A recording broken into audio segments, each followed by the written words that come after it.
Welcome to viaSocket. viaSocket helps you connect your favorite apps with ActiveCampaign and automate tasks.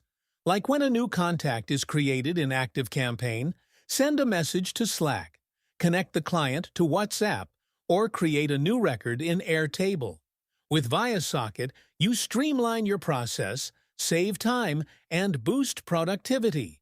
Today, we'll show you how to integrate ActiveCampaign with thousands of other apps using viaSocket. Log into viaSocket. Click on New to start creating a workflow in viaSocket. Click on App Integration to trigger your workflow from an app. Search and select ActiveCampaign to trigger your workflow from ActiveCampaign. Select one of the trigger. Click on Start from Scratch. Next, click on Authenticate Now to authenticate your ActiveCampaign account. Enter your API key and subdomain and click on Add Connection. Fill all the required details to configure your trigger.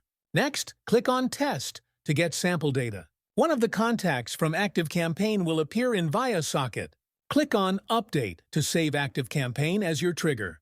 Click here to add an action step. Select an app of your choice to add as action step. Then, select an action of that app.